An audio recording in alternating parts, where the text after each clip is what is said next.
हुआ है, सडनली मेरे को मैसेज आया कि कॉन्वोकेशन है, कैलिफोर्निया यूनिवर्सिटी ने आपको डिग्री प्रदान करने का निश्चय किया, और वो भी रामायण लिटरेचर के ऊपर और सिनेमेटोग्राफी के ऊपर।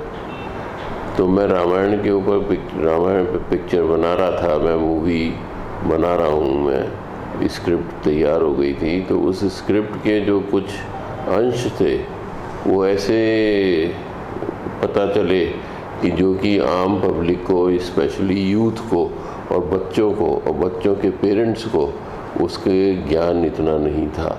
वो जब हमने लाइमलाइट में रिटन में आगे बढ़ाया तो कुछ यूनिवर्सिटी, यहाँ की भारत की यूनिवर्सिटी ने भी उसको अप्रिशिएट किया, लेकिन इससे पहले कि वो उसको प्रोसीजर में लाते, कैलिफोर्निया यूनिवर्सिटी ने सिनेमेटोग्राफी को देखते हुए कि उस फिल्म के, इस रामायण के ऊपर एक फ़िल्म, वो भी हॉलीवुड लेवल की फ़िल्म बनाई जाएगी, तो उन्होंने ये हमें प्रदान की और बहुत खुशी हुई। और मैं कहता हूँ कि यूनिवर्सिटी के जो सीनेट्स हैं जिन्होंने ये डिसीजन लिया, उनके प्रति मैं आभार प्रकट करता हूँ। लेकिन मुझे मालूम नहीं है कौन सीनेट्स हैं, लेकिन उसमें लिखा हुआ है the senates of California university have decided to give you award this PhD। आपको देखकर कई लोगों को प्रेरणा मिलती है, तो ये जो आपकी जर्नी है, यहाँ तक का जो सफ़र है, वो किस तरह से रहा सर? जहाँ तक ये रामायण का सिलसिला है, ये एक्चुअली काफ़ी पहले मैं इसको उनको इसका श्रेय दूंगा। ये राजकुमार संतोषी जी ने मेरे से बात की कि जब मैंने एक फिल्म में टेक्नोलॉजी बेस्ड जो एक्टिविटी थी और जो सिनेमेटोग्राफी थी उसको मैंने अप्रिशिएट किया, तब उन्होंने मुझे ये आइडिया दिया कि आप रामायण को भी इसी शेप में लाएं। तो उनको मालूम है या नहीं मुझे नहीं पता, लेकिन ओरिजिनल आइडिया उन्होंने दिया। उसके बाद हमने रामायण लिखनी शुरू करी, फिर एक टीम बनाई, फिर रिसर्च टीम बनाई, फिर उनके कम से कम 300 रामायण जो हैं वो भारत में प्रचलित हैं, अलग अलग शहरों में, अलग अलग प्रदेशों में, अलग अलग भाषाओं में, और उनके इंटरप्रिटेशन अलग अलग हैं। उनको रिसर्च करते करते 4 साल हो गए हमें, तब जाके एक कुछ उसका निर्णय लिया गया। और ये अच्छी बात रही कि कैलिफोर्निया यूनिवर्सिटी जो है, कैलिफोर्निया में ही लॉस एंजलिस है, जहाँ पे कि जो कि हॉलीवुड का कैपिटल है, सॉर्ट ऑफ कैपिटल है। तो 4 साल तो इसी में लग गए कि इसको कैसे शेप दी जाए। अब आगे का टेक ऑफ जर्नी है कि इसको फिल्म कैसे फिल्माया जाए, वो एक आगे का प्रश्न है। हॉलीवुड लेवल की आप रामायण बनाने की कोशिश कर रहे हैं, इसके स्टार कास्ट के बारे में सोचें तो किस किस को आपने दिमाग में प्लान किया है और क्या बजट की फिल्म होने वाली है? बजट तो इसका काफ़ी रहेगा, क्योंकि इसमें ज़्यादातर टेक्नोलॉजी, टेक्नोग्राफी, सिनेमेटोग्राफी का ही ज़्यादा खेल है, और किस तरीके से एकदम यूथ के माइंड में ये इसको कैप्चर कर ले। और इसमें रोल जो है, इतना रोल जो है इसमें है, काफ़ी ज़रूरी रोल है, इम्पोर्टेंट रोल है सबके। लेकिन अभी स्टार कास्ट जो है कुछ फाइनल कर लिए, कुछ फाइनल करना बाकी है, और जब ये सबके एग्रीमेंट साइन हो जाएंगे तब निश्चित रूप से सभी को ये बताया जाएगा। हमने सुना है कि आप सनी देओल जी को हनुमान के रोल के लिए पिच कर रहे हैं। ये जब राजकुमार संतोषी जी मेरे से बात कर रहे थे तब उन्होंने बताया था कि मैंने इनको फाइनल करा है हनुमान के लिए, और 2-4 एक्टर्स के नाम और बड़े वेल नोन स्टार कास्ट के नाम, रजनीकांत का भी नाम उन्होंने बताया कि उन्होंने फाइनल करा हुआ था, लेकिन उनको पूरे तरीके से वो शेप नहीं ले पा रही थी जिसको कि वो चाहते थे। तो उन्होंने कहा कि आप क्योंकि इस लाइन में टेक्नोलॉजी में हैं और स्पेशली फ्रॉम IIT हैं, तो आप इसको अच्छा टेक ऑफ करवा सकते हैं। फिल्म फ्लोर पे कब तक का जाने की उम्मीद है और कब तक कंप्लीट होगी?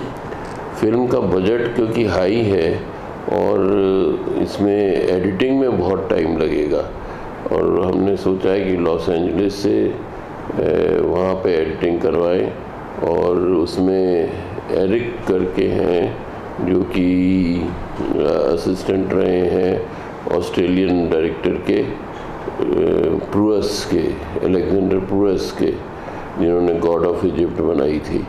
तो सबसे ज़्यादा टाइम और पैसा जो है एडिटिंग में लगने वाला है, तो इसलिए लगता है कि कम से कम 1.5 साल लग जाएगा इसमें। अमर हुसैन साहब को भी आपने बहुत सपोर्ट किया, फिल्म फेयर अवार्ड के लिए भी बहुत सपोर्ट किया। जब सब लोग दामन छोड़ देते हैं तो आप दामन थाम लेते हैं, ये प्रेरणा कहाँ से मिली और किस तरह का सफर रहा इसका? फिल्म में जब मैंने फिल्म फेयर अवार्ड में जो मानिक चंद गुटका नाम, उनका पर्सोना मानिक चंद गुटका के नाम से प्रचलित था, तो मैं काफ़ी समय से सोच रहा था कि ये गुटका को फिल्म इंडस्ट्री और फिल्म फ्लोर के ऊपर इस तरीके से पॉपुलराइज किया जाए और उसके नाम पे इस तरीके से फिल्म फेयर अवार्ड्स हों, ये कुछ बात सूट नहीं कर रही थी और ये एक गलत मैसेज दे रही थी। तो मैंने इसका वीणा उठाया और मैंने उसको कहा कि रंगमंच से कनेक्ट करा, यानी कि हुसैन की पेंटिंग से। तो पेंटिंग के वजह से हमने स्पॉन्सर करा और हुसैन की पेंटिंग वहाँ पे दर्शाई गई और गोल्डन जुबली अवार्ड हुआ और बहुत सक्सेसफुल वो फिल्म फेयर रहा।